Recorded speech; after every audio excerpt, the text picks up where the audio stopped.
Hello मेरे हमारे प्यारे बच्चों। आप लोग कैसे हो? आशा करते हैं सकुशल पूर्वक होंगे। पठन पाठन का कार्य भी सुचारू रूप से चल रहा होगा। तो आज हम लोग पढ़ने जा रहे हैं बहुत ही 50 महत्वपूर्ण क्वेश्चन जो कि विज्ञान से है, क्योंकि अब परीक्षा का समय आ गया है प्यारे बच्चों।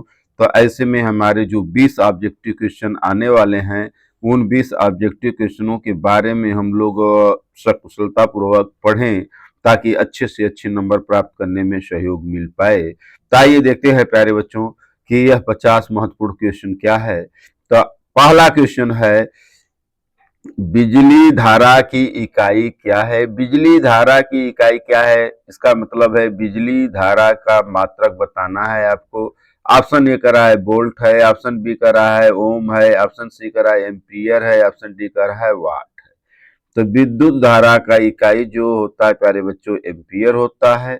विद्युत धारा को अमीटर से नापते हैं, और विद्युत धारा का जो अमीटर होता है विद्युत परिपथ में श्रेणी क्रम में लगाया जाता है। आइए हम अगला क्वेश्चन देखते हैं।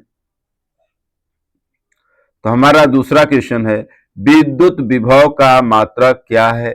तो विद्युत विभव मतलब पोटेंशियल, इलेक्ट्रिक पोटेंशियल का यूनिट पूछ रहा है प्यारे बच्चों। तो यहाँ कह रहा है कि वोल्ट है, जूल है, ओम है, एम्पियर है। तो बता दें कि विद्युत विभव का मात्रक वोल्ट होता है। विद्युत विभव विभव मापी के द्वारा मापा जाता है। विभव मापी का प्रयोग हम विद्युत परिपथ में श्रेणी क्रम में करते हैं। आइए आज का तीसरा क्वेश्चन है, शक्ति की इकाई क्या है? तो शक्ति का इकाई ऑप्शन ए का रहा है जूल है, ऑप्शन बी का रहा है वाट है, ऑप्शन सी का रहा है एम्पियर है, ऑप्शन डी का रहा है ओम है। तो बता दें कि विद्युत शक्ति का इकाई वाट होता है। इसको हम P इक्वल टू डब्लू अपान क्या करते हैं, टी करते हैं। तो यह मात्रक होता है जूल प्रति सेकेंड, जिसको हम वाट कहते हैं। क्या कहते हैं? वाट कहते हैं। तो विद्युत शक्ति का इकाई क्या होता है प्यारे बच्चों? वाट होता है। आइए अगला क्वेश्चन देखते हैं। 1 किलोवाट घंटा बराबर होता है। तो ऑप्शन ए का रहा है 3.6 into 10⁵ joule, 3.6 into 10⁶ joule, 3.6 into 10⁴ joule, 36 joule. तो करेक्ट आंसर होगा प्यारे बच्चों बी 3.6 इंटू 10⁶ जूल। यह बहुत ही इंपॉर्टेंट क्वेश्चन है प्यारे बच्चों, याद कर लो। 1 किलोवाट घंटा को हम जूल में बदलेंगे तो 3.6 इंटू 10⁶ जूल आता है, जिसे एक यूनिट कहते हैं। इस प्रकार आप देख सकते हो कि एक यूनिट बराबर 1 किलोवाट बराबर 3.6 इंटू 10⁶ जूल। तो इस प्रकार से आप याद कर सकते हो, एक यूनिट को ही हम 1 किलोवाट घंटा कहते हैं, और 1 किलोवाट घंटा में 3.6 इंटू 10⁶ जूल होता है। तो इस प्रकार से हमारा नेक्स्ट क्वेश्चन आएगा। पांचवा क्वेश्चन है, परावर्तन के नियम कितने होते हैं? कर रहा है ऑप्शन ए 1, ऑप्शन बी कर रहा है 2, ऑप्शन सी कर रहा है 3, ऑप्शन डी कर रहा है 4। तो बता दें कि परावर्तन के 2 नियम होते हैं। पहला नियम होता है, आपतन कोण परावर्तन कोण के बराबर होता है। आपतित किरण, परावर्तित किरण तथा अभिलंब तीनों एक ही तल में होते हैं। तो आइए हम नेक्स्ट क्वेश्चन को देखें। तो अगला क्वेश्चन है प्यारे बच्चों, अवतल दर्पण में फोकस कहाँ होता है? कह रहा है अवतल दर्पण में फोकस कहाँ होता है। ऑप्शन ए कह रहा है दर्पण के सामने, ऑप्शन बी कह रहा है दर्पण के पीछे, ऑप्शन सी कह रहा है किसी भी ओर, ऑप्शन डी कह रहा है कोई नहीं। तो बता दें कि अवतल दर्पण में फोकस जो होता है दर्पण के सामने होता है, क्योंकि प्यारे बच्चों अवतल दर्पण इस आकृति में होता है। तो यहाँ पर आपका पोल हो जाता है, यहाँ पर वक्रता केंद्र हो जाता है और यहाँ पर फोकस हो जाता है। तो आप देख रहे हो कि अवतल दर्पण में जो फोकस होता है वह दर्पण के ठीक सामने होता है। आइए अगला क्वेश्चन हम देखते हैं। उत्तल दर्पण का फोकस कहाँ होता है? तो ऑप्शन ए है दर्पण के सामने, ऑप्शन बी है दर्पण के पीछे, ऑप्शन सी है दोनों ओर, ऑप्शन डी है कोई नहीं। तो बता दें प्यारे बच्चों, यहाँ पर उत्तल दर्पण में फोकस हमेशा दर्पण के पीछे होता है। आइए इसको समझने का प्रयास करते हैं। यह आपका उत्तल दर्पण है, तो यहाँ पर आपका पोल हो गया, यहाँ पर फोकस हो गया, यहाँ पर वक्रता केंद्र हो गया। तो इस प्रकार आप देख सकते हैं कि दर्पण के पीछे आपका उत्तल दर्पण का फोकस होता है। आइए अगला क्वेश्चन देखा जाए। 8वां क्वेश्चन है, प्रकाश के परावर्तन में होता है, क्या होता है? ऑप्शन ए करा है आपतन कोण परावर्तन कोण के बराबर होता है, आपतन कोण परावर्तन कोण से छोटा होता है, आपतन कोण परावर्तन कोण से बड़ा होता है, कोई संबंध नहीं होता है। तो बता दें प्यारे बच्चों, ऑप्शन ए सही होगा कि आपतन कोण परावर्तन कोण के बराबर होता है। आज का 9वां क्वेश्चन, उत्तल लेंस से बना प्रतिबिंब कैसा होता है? उत्तल लेंस से बना प्रतिबिंब कैसा होता है? तो ऑप्शन ए कह रहा है आभासी व सीधा होता है, ऑप्शन बी कह रहा है वास्तविक व उल्टा होता है, ऑप्शन सी कह रहा है वास्तविक व सीधा होता है, ऑप्शन डी कह रहा है कोई नहीं। तो बता दें प्यारे बच्चों कि उत्तल लेंस से बना प्रतिबिंब वास्तविक और उल्टा होता है। इस प्रकार ऑप्शन बी सही होगा। क्या होगा? ऑप्शन बी सही होगा। क्वेश्चन नंबर 8 है, प्रकाश के परावर्त, ये तो हो चुका है प्यारे बच्चों।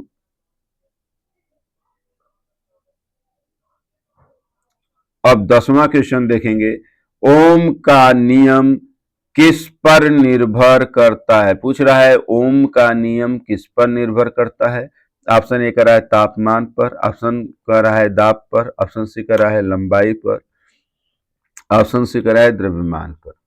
तो ओम का नियम जो है मुख्य रूप से लंबाई पर निर्भर करता है और ताप दाब स्थिर होने पर। तो आइए प्यारे बच्चों, इसमें करेक्ट आंसर लगाएंगे लंबाई पर। यह सूत्र से आप देख सकते हैं प्यारे बच्चों कि आर इक्वल टू रो यल अपान ए होता है। तो यहां से आपको पता चल सकता है प्यारे बच्चों कि आर जो है ओम के नियम से प्रतिरोध जो है चालक के लंबाई पर निर्भर करता है। अर्थात अगर हम चालक की लंबाई बढ़ा दें तो प्रतिरोध का मान बढ़ जाएगा और लंबाई घटा दें तो घट जाएगा, लेकिन उस समय ताप स्थिर होना चाहिए। अगर ताप परिवर्तित हो रहा है तो प्रतिरोध ताप पर भी निर्भर करता है। चालक के लिए ताप बढ़ने पर प्रतिरोध का मान बढ़ जाता है। यह बात को भी हम ध्यान में रखेंगे। इस प्रकार ऑप्शन ए भी हो सकता है, लेकिन अगर तापमान को स्थिर रखते हैं तो उस समय इस फार्मूला से केवल लंबाई पर निर्भर करता है। आइए 11वां क्वेश्चन है, प्रतिरोध की इकाई क्या है? ऑप्शन ए कह रहा है वोल्ट है, ऑप्शन बी कह रहा है ओम है, ऑप्शन सी कह रहा है वाट है, ऑप्शन डी कह रहा है जूल है। तो बता दें कि प्रतिरोध का इकाई जो होता है ओम होता है। क्वेश्चन नंबर 12, जब वोल्टेज स्थिर हो और प्रतिरोध बढ़े तो धारा क्या होगा? तो धारा के मान में क्या परिवर्तन होगा? ऑप्शन ए कह रहा है धारा घटेगा, ऑप्शन बी कह रहा है बढ़ेगा, ऑप्शन सी कह रहा है समान रहेगी, ऑप्शन डी कह रहा है शून्य होगी। पहले सूत्र से समझते हैं। V equal to I dot R होता है, इसका मतलब I1 dot R1 equal to I2 dot R2 होगा। इस स्थिति में अगर प्रतिरोध का मान आप बढ़ाएंगे तो धारा का मान जो है घट जाएगा। तो इस प्रकार जो ऑप्शन होगा ए सही होगा। अगला क्वेश्चन है 13, एलईडी का पूरा नाम क्या है? तो ऑप्शन ए का रहा है प्यारे बच्चों light emission device, option B कर रहा है light emitting diode, option C कर रहा है low energy device, option D कर रहा है light energy diode. Correct answer होता है light emitting diode, option B correct होगा। क्वेश्चन नंबर 14 है श्रृंखला संयोजन में कुल प्रतिरोध ऑप्शन ए बढ़ता है, घटता है, समान रहता है, शून्य रहता है। तो कुल प्रतिरोध का जो मान है बढ़ता है, क्योंकि आर एस बराबर R1 plus R2 plus R3 dot dot dot.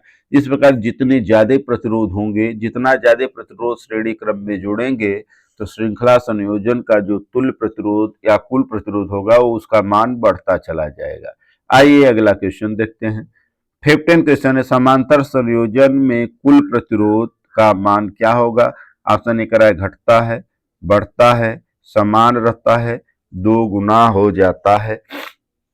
तो बता दें प्यारे बच्चों कि समांतर क्रम में जो है कुल प्रतिरोध का मान घटता है। क्यों घटता है? क्योंकि 1/RP बराबर 1/R1 plus 1/R2 plus 1/R3 plus dot dot dot होता है। इस प्रकार इनवर्स होने का मतलब जैसे जैसे प्रतिरोध का श्रृंखला बढ़ेगा तुल्य प्रतिरोध का मान घटेगा।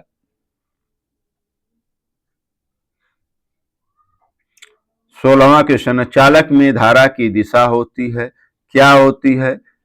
ऋण से धन की ओर, धन से ऋण की ओर, ऊपर से नीचे की ओर, कोई नहीं। तो बता दें धारा की दिशा जो होता है धन से ऋण की ओर होता है, अर्थात उच्च विभव से निम्न विभव की ओर होता है, या पॉजिटिव टर्मिनल से निगेटिव टर्मिनल की ओर होता है, या इलेक्ट्रॉन की गति के विपरीत होता है।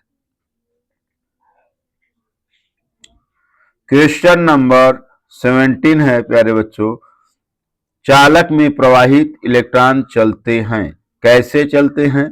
धन से ऋण की ओर, ऋण से धन की ओर, कोई नहीं, दोनों। तो यहां पर बता दें कि चालक में प्रवाहित इलेक्ट्रॉन सदैव ऋण से धन की ओर चलते हैं। इस प्रकार ऑप्शन बी सही होगा। क्वेश्चन नंबर 18 चुंबकीय क्षेत्र की इकाई होता है। तो ऑप्शन ए है टेस्ला, ऑप्शन बी है ओम, ऑप्शन सी है वोल्ट, ऑप्शन डी है वाट। तो करेक्ट आंसर होगा टेस्ला।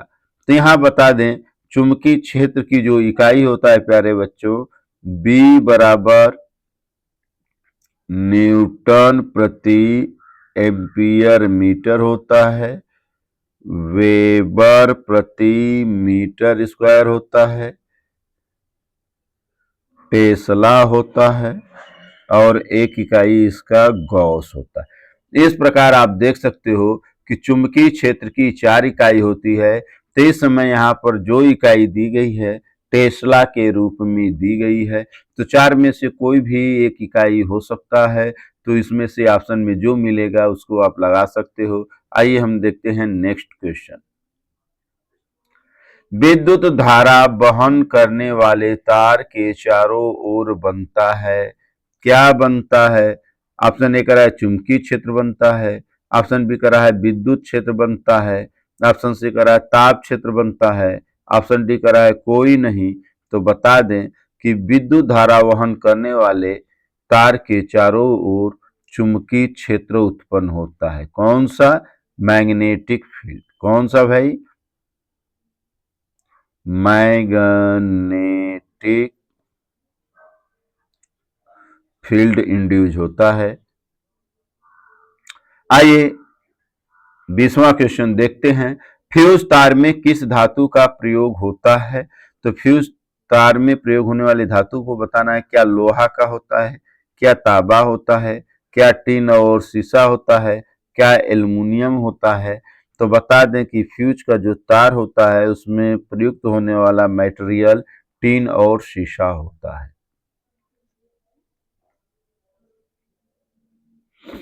क्वेश्चन नंबर 21, बिजली के बल्ब में कौन सी गैस होती है? तो ऑप्शन ए कर रहा है हाइड्रोजन गैस होती है, ऑप्शन बी कर रहा है नाइट्रोजन गैस होती है, ऑप्शन सी कर रहा है ऑक्सीजन गैस होती है, ऑप्शन डी कर रहा है आर्गन गैस होती है। तो विद्युत के बल्ब में आर्गन गैस भरा होता है। तो क्या भरा होता है बेटा? Argon gas. किसमें? विद्युत बल्ब में। आइए आज का क्वेश्चन नंबर 22 हम लोग देखें। धारा मापने का यंत्र होता है। तो ऑप्शन ए का रहा है voltmeter, ammeter, galvanometer, thermometer. Correct answer होता है कि अमीटर होता है। धारा मापने का यंत्र क्या होता है? अमीटर होता है। अगला क्वेश्चन, वोल्ट मीटर को सर्किट में कैसे जोड़ा जाता है? तो ऑप्शन ए है श्रृंखला में, ऑप्शन बी है समांतर में, ऑप्शन सी है दोनों में, ऑप्शन डी है कोई नहीं। तो बता दें कि विद्युत परिपथ में वोल्ट मीटर को सदैव समांतर क्रम में जोड़ा जाता है। आइए अगला क्वेश्चन देखें। अमीटर को सर्किट में कैसे जोड़ा जाता है? ऑप्शन ए करा है श्रृंखला क्रम में, ऑप्शन बी करा है समांतर क्रम में, ऑप्शन सी करा है कोई नहीं, ऑप्शन डी करा है दोनों। तो यहाँ पर बता दें कि अमीटर को विद्युत परिपथ में श्रृंखला क्रम में जोड़ा जाता है। क्वेश्चन नंबर 25, चुंबक के समान ध्रुवों में क्या होता है? ऑप्शन ए का रहा है आकर्षण होता है, ऑप्शन बी का रहा है विकर्षण होता है, ऑप्शन सी का रहा है कोई प्रभाव नहीं होता है, ऑप्शन डी का रहा है दोनों होता है। तो बता दें कि चुंबक के समान ध्रुवों के बीच विकर्षण होता है तो रिपेलिंग होता है। क्या होता है? रिपेलिंग।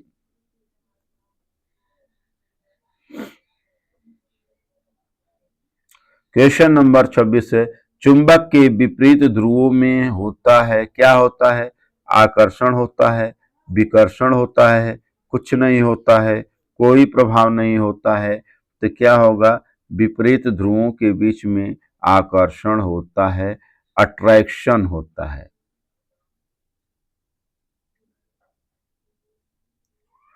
क्या होता है प्यारे बच्चों? अट्रैक्शन होता है। क्वेश्चन नंबर 27 है, चुंबक का उत्तर ध्रुव किस दिशा में स्थित होता है? ऑप्शन ए है पूर्व दिशा में, पश्चिम दिशा में, उत्तर दिशा में, दक्षिण दिशा में।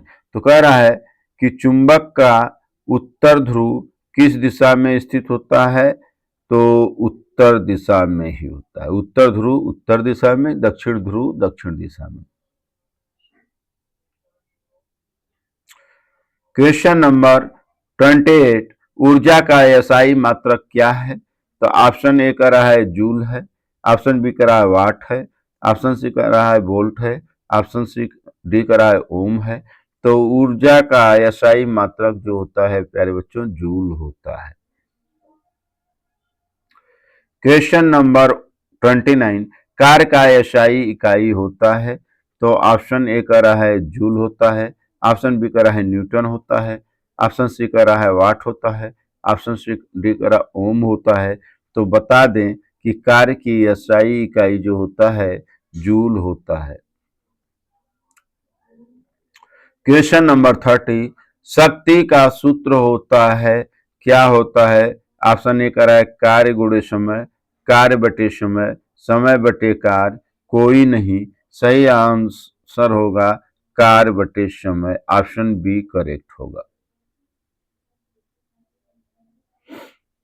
क्वेश्चन नंबर 31, यहाँ से आपका बायो शुरू होता है प्यारे, केमिस्ट्री शुरू होता है प्यारे बच्चों। तो अम्ल का स्वाद कैसा होता है? ऑप्शन ए करा है मीठा होता है, ऑप्शन बी करा है खट्टा होता है, ऑप्शन सी करा है कड़वा होता है, ऑप्शन डी करा है नमकीन होता है। तो यहाँ बता दें कि अम्ल का जो स्वाद होता है खट्टा होता है। क्वेश्चन नंबर 32, क्षार का स्वाद कैसा होता है? तो ऑप्शन ए कह रहा है मीठा होता है, ऑप्शन बी कह रहा है कड़वा होता है, ऑप्शन सी कह रहा है खट्टा होता है, ऑप्शन डी कह रहा है नमकीन होता है। तो बता दें जो क्षार होता है वो उसका स्वाद जो होता है कड़वा या बीटर होता है। क्या होता है? बीटर। बीटर माने कड़वा होता है। अगला क्वेश्चन है, अम्ल और क्षार जब क्रिया करते हैं तो क्या बनता है? Question mark. तो ऑप्शन ए कह रहा है कि लवण और जल बनता है, ऑप्शन बी कह रहा है गैस और जल बनता है, ऑप्शन सी कह रहा है ऑक्सीजन और जल बनता है, ऑप्शन डी कह रहा है कुछ नहीं बनता है। तो बता दें कि जब अम्ल और क्षार क्रिया करते हैं तो इस अपक्रिया के परिणाम स्वरूप लवण और जल बनते हैं। क्या बनता है? लवण और जल बनता है। इस अपक्रिया को उदासीनीकरण क्या कहते हैं? उदासीनीकरण अपक्रिया कहते हैं।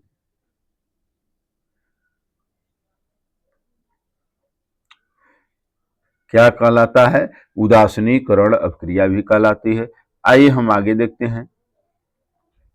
नींबू में कौन सा अम्ल पाया जाता है? तो ऑप्शन ए कह रहा है टार्टरिक अम्ल पाया जाता है, ऑप्शन बी कह रहा है एस्टिक अम्ल पाया जाता है, ऑप्शन सी कह रहा है सिट्रिक पाया जाता है, ऑप्शन डी कह रहा है लैक्टिक पाया जाता है। तो नींबू में सिट्रिक एसिड पाया जाता है। नींबू में कौन सा अम्ल पाया जाता है? सिट्रिक अम्ल पाया जाता है। HCl क्या है? ऑप्शन ए कह रहा है अम्ल है, ऑप्शन बी कह रहा है क्षार है, ऑप्शन सी कह रहा है लवण है, ऑप्शन डी कह रहा है ऑक्साइड है। तो बता दें कि यह Cl एक प्रबल अम्ल है क्योंकि यहाँ पर रिलीजिंग हाइड्रोजन आयन पाया जाता है। जिस भी यौगिक में हाइड्रोजन आयन रिलीजिंग उपस्थित हो वह अम्ल होता है।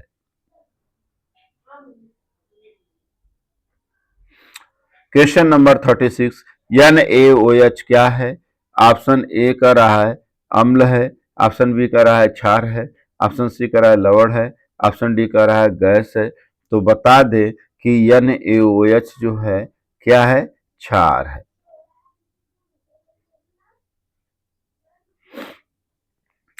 ऑप्शन 37 है बेकिंग सोडा का रासायनिक नाम है। ऑप्शन ए कह रहा है सोडियम बाइकार्बोनेट, ऑप्शन बी कह रहा है सोडियम कार्बोनेट, ऑप्शन सी कह रहा है कैल्शियम कार्बोनेट, ऑप्शन डी कह रहा है सोडियम हाइड्रोक्साइड। तो यहाँ पर बता दें कि बेकिंग सोडा का रासायनिक नाम सोडियम बाइकार्बोनेट होता है। क्या होता है? सोडियम बाइकार्बोनेट, जिसमें ऑप्शन ए सही होगा। क्वेश्चन नंबर 38, ब्लीचिंग पाउडर का रासायनिक सूत्र होता है। ऑप्शन ए कह रहा है CaOCl2, NaCl, Na2CO3, HCl। तो यहाँ पर बता दें प्यारे बच्चों कि जो ब्लीचिंग पाउडर का सूत्र होगा ऑप्शन ए सही होगा, CaOCl2 होगा, NaCl सोडियम क्लोराइड होगा, Na2CO3 सोडियम कार्बोनेट होगा, HCl हाइड्रोक्लोरिक अम्ल होगा। इस प्रकार ब्लीचिंग पाउडर का सूत्र जो होता है रासायनिक कैल्शियम ऑक्सीक्लोराइड होता है। कैल्शियम ऑक्सीक्लोराइड होता है। क्वेश्चन नंबर 39, यहाँ पर है डबल डिस्प्लेसमेंट अभिक्रिया का उदाहरण है। तो डबल डिस्प्लेसमेंट अभिक्रिया में प्यारे बच्चों दो लवण होने चाहिए। यहाँ NaCl और AgNO3 दो लवण है, 2H2O2 एक भी लवण नहीं है, कैल्शियम कार्बोनेट एक लवण है, मैग्नीशियम धातु है, HCl एक यौगिक है। कहने का मतलब कि दो यौगिक का होना अनिवार्य है। तो इस प्रकार आपको द्विविस्थापन अभिक्रिया के लिए सही उदाहरण जो होगा क्या होगा? NaCl प्लस AgNO3, यहाँ पर NaNO3 से क्रिया कर लेगा और AgCl के साथ क्रिया करके सोडियम क्लोराइड बना लेगा। इस प्रकार डबल डिस्प्लेसमेंट अभिक्रिया का उदाहरण 39 होगा। ऑप्शन 40 है कार्बन का परमाणु क्रमांक होता है। तो ऑप्शन ए कह रहा है 5 होता है, ऑप्शन बी कह रहा है 6 होता है, ऑप्शन सी का रहा है 7 होता है, ऑप्शन डी का रहा है 8 होता है। तो कार्बन का परमाणु क्रमांक जो होता है प्यारे बच्चों 6 होता है। क्वेश्चन नंबर 41, मनुष्य की पाचन प्रक्रिया कहाँ से शुरू होती है? तो कह रहा है कि पेट गुहा से, ऑप्शन बी कह रहा है मुख गुहा से, ऑप्शन सी कह रहा है छोटी आंत से, ऑप्शन डी कह रहा है बड़ी आंत से। तो बता दे कि मनुष्य में पाचन की प्रक्रिया की शुरुआत मुख गुहा से शुरू होता है। क्वेश्चन नंबर 42, लार में कौन सा एंजाइम पाया जाता है? पूछ रहा है लार में कौन सी एंजाइम पाया जाता है। ऑप्शन ए कह रहा है कि ट्रेप्सिन, ऑप्शन बी कह रहा है एमाइलेज, ऑप्शन सी कह रहा है पेप्सिन, ऑप्शन डी कह रहा है लाइपेज। करेक्ट आंसर होगा कि लार में पाए जाने वाली एंजाइम को एमाइलेज कहा जाता है। क्वेश्चन नंबर 43, प्रकाश संश्लेषण में कौन सी गैस निकलती है? देखिए यहाँ दो क्वेश्चन बनते हैं प्यारे बच्चों कि प्रकाश संश्लेषण में कौन सी गैस एब्जॉर्ब की जाती है और कौन सी गैस निष्कासित है। अगर एब्जॉर्ब करने वाली गैस होगा तो कार्बन डाइऑक्साइड, और निकालने वाली गैस की बात किया जाए तो ऑक्सीजन गैस होगा। तो प्रकाश संश्लेषण में कौन सी गैस निकलती है? तो ऑप्शन ए करा ऑक्सीजन गैस, ऑप्शन बी करा है carbon dioxide gas, option C करा है नाइट्रोजन गैस, ऑप्शन डी करा है हाइड्रोजन गैस। तो सही आंसर होगा ऑप्शन ए सही होगा, ऑक्सीजन गैस। यहाँ पर 44 क्वेश्चन है, मनुष्य में श्वसन के लिए कौन सी गैस ली जाती है? तो मनुष्य अपने श्वसन की क्रिया में कौन सी गैस लेता है? तो ऑप्शन ए कह रहा है क्या ऑक्सीजन गैस लेता है, ऑप्शन बी कह रहा है क्या कार्बन डाइऑक्साइड गैस लेता है, ऑप्शन सी कह रहा है क्या हाइड्रोजन गैस लेता है, ऑप्शन डी कह रहा है क्या हाइड्रोजन। तो देखिए जब मनुष्य का श्वसन क्रिया होती है तो उस समय मनुष्य श्वसन की क्रिया में एक गैस को एब्जॉर्ब करता है और दूसरी गैस को छोड़ता है। तो ली जाने वाली गैस को ऑक्सीजन गैस कहते हैं, छोड़ी जाने वाली गैस को कार्बन डाइऑक्साइड गैस कहते हैं। इस प्रकार ली जाने वाली गैस ऑक्सीजन गैस होगा। आइए हम 45 क्वेश्चन देखें। तो इस क्वेश्चन को देखने से पहले प्यारे बच्चों आप लोगों से मेरा साधारण अनुरोध है कि अगर आप वीडियो देख रहे हैं तो इसको लाइक करिए, शेयर करिए और सब्सक्राइब करना न भूलें। जय हिंद, जय भारत के साथ हम आगे बढ़ें। आइए अगला क्वेश्चन हम देखते हैं। हृदय में कुल कितने कक्ष होते हैं? तो ऑप्शन ए कह रहा है 2 कक्ष होते हैं, ऑप्शन बी कह रहा है 3 कक्ष होते हैं, ऑप्शन डी कह रहा है 4 कक्ष होता है, ऑप्शन डी कह रहा है 5 कक्ष होता है। तो बता दें कि हृदय में कुल कक्षकों की संख्या 4 होती है। क्वेश्चन नंबर 46 है, रक्त का लाल रंग किससे आता है? ऑप्शन ए है हीमोग्लोबिन से आता है, ऑप्शन बी है माइटोकॉन्ड्रिया से आता है, ऑप्शन सी है प्लेटलेट से आता है, ऑप्शन डी है फाइब्रिन से आता है। तो रक्त का लाल रंग हीमोग्लोबिन के कारण होता है। आइए क्वेश्चन नंबर 47 को देखा जाए। तंत्रिका तंत्र का मुख्य अंग कौन सा है? यहाँ पूछ रहा है तंत्रिका तंत्र का मुख्य अंग। तो क्या हृदय है, ऑप्शन बी कह रहा है क्या मस्तिष्क है, ऑप्शन सी कह रहा है क्या यकृत है, ऑप्शन डी कह रहा है क्या गुर्दा है। तो बता दें तंत्रिका तंत्र का मुख्य अंग जो होता है मस्तिष्क होता है। क्वेश्चन नंबर 48, हार्मोन्स क्या है? तो ऑप्शन ए कह रहा है रासायनिक संदेहवाहक, ऑप्शन बी कह रहा है एंजाइम, ऑप्शन बी कह रहा है प्रोटीन, ऑप्शन डी कह रहा है वसा। तो बता दे प्यारे बच्चों कि हार्मोन्स का सही आंसर होगा रासायनिक संदेशवाहक। क्वेश्चन नंबर 49 है, पादप में वृद्धि के लिए मुख्य हार्मोन्स कौन सा है? तो ऑप्शन ए है ऑक्सिन है, ऑप्शन बी है एड्रेनालिन है, ऑप्शन सी इंसुलिन है, ऑप्शन डी मेलाटोनिन है। तो सही आंसर होगा ऑक्सिन। पादप में वृद्धि के लिए मुख्य हार्मोन कौन सा होता है? तो ऑप्शन होगा ऑक्सिन होता है। क्वेश्चन नंबर 50, और यह आज का लास्ट क्वेश्चन होगा प्यारे बच्चों। तो है, मानव में उत्सर्जन का मुख्य अंग कौन सा है? Option A liver, option B kidney, option C पाचन तंत्र, ऑप्शन डी है फेफड़ा। तो सही आंसर होगा किडनी। तो आप लोगों से अनुरोध है प्यारे बच्चों कि वीडियो को लाइक करिए, शेयर करिए, सब्सक्राइब करना न भूलें। जय हिंद, जय Bharat. Thank you so much nice.